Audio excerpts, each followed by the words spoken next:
a dream? No! I mean, I suppose it could have been, but it seems so real. I know just how you feel. No, there are often shared experiences in participants of groups like this. Very well. I suppose it's your turn. Can you tell your story? Hello, I'm Jim.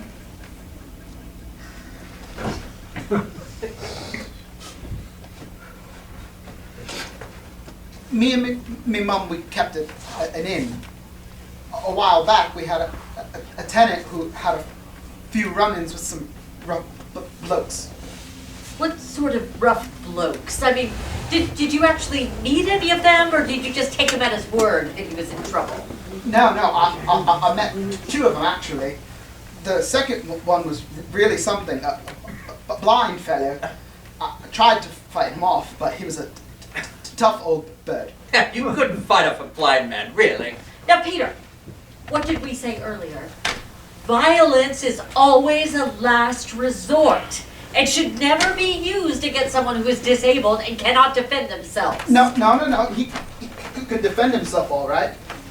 Nearly tore my arm off to get his moment with that tenant. Anyway, a little while after the blind man visited, the tenant died in his sleep. So me and my mom went through his things.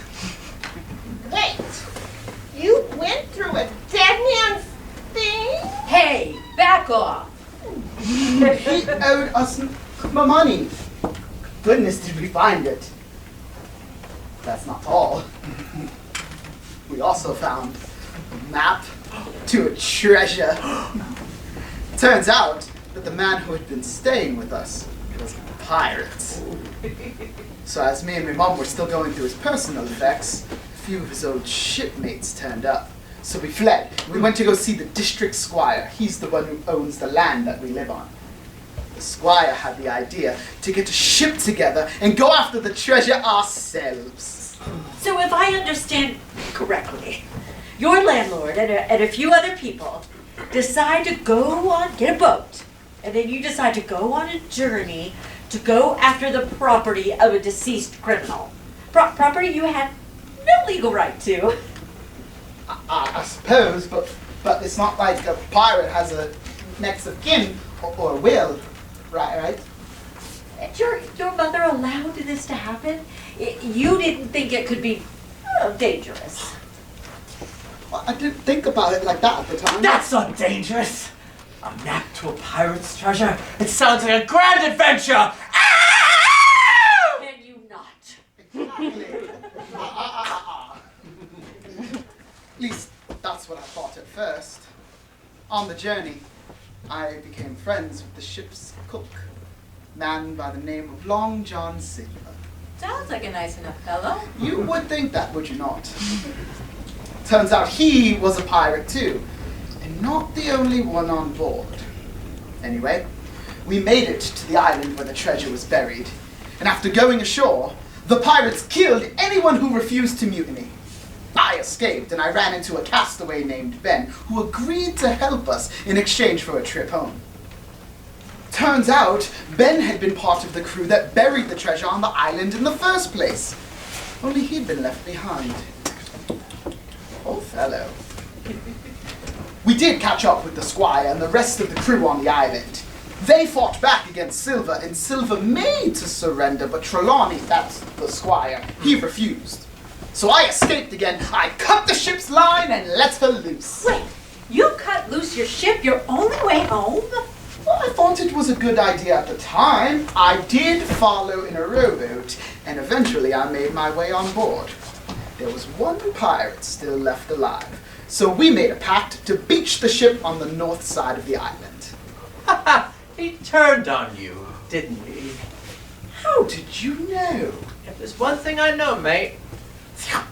Oh, it's pirates. Well, we fought, and he was killed in the struggle. I made my way back to the stockades where I had left my companions. Turns out, Silver had gotten Trelawney to give him the map. So he kidnapped me again, and we went after the treasure. When we got there, we dug and found nothing. Let me tell you, that did not make the other pirates happy one little bit. They were about to turn on Silver when Ben and a few of the others got the drop on them and fired their pistols. Ben had gotten to the treasure first, can't you see? Those that survived the pirates, except for Silver, of course, well, they escaped. Unfortunately, Silver managed to loot some of the treasure. He escaped at one of the forts on the way back home. When we got back home to Bristol, we divided the remainder of the treasure amongst us. I know that there might still be some of that treasure on that island, but I'm not going back there! And nobody I know is either!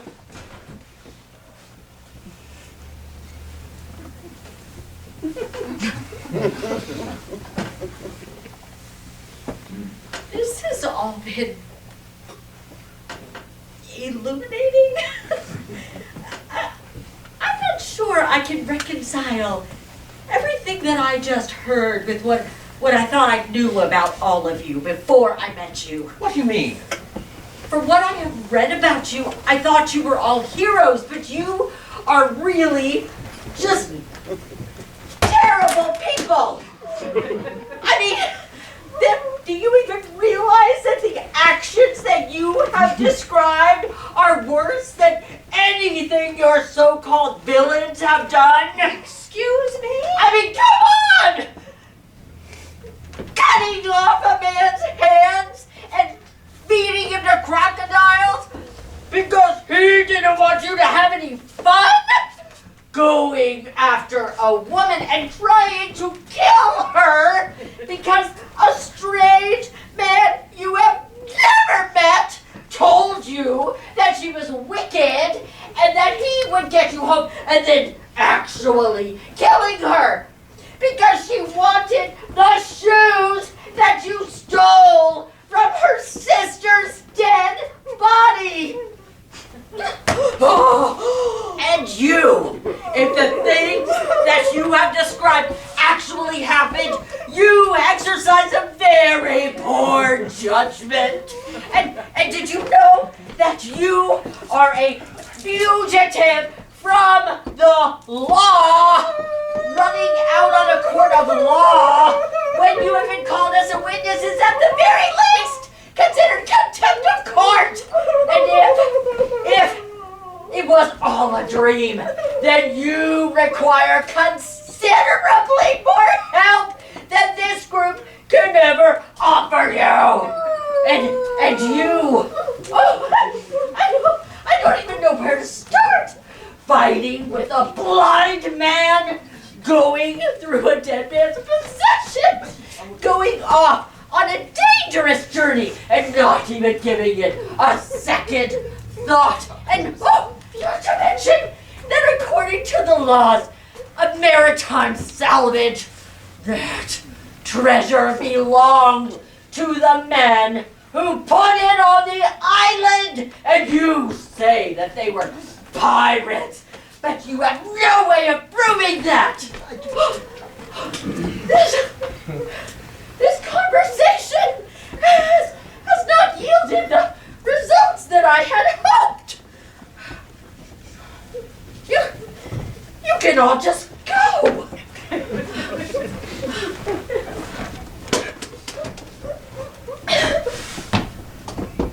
Our time is up. Oh.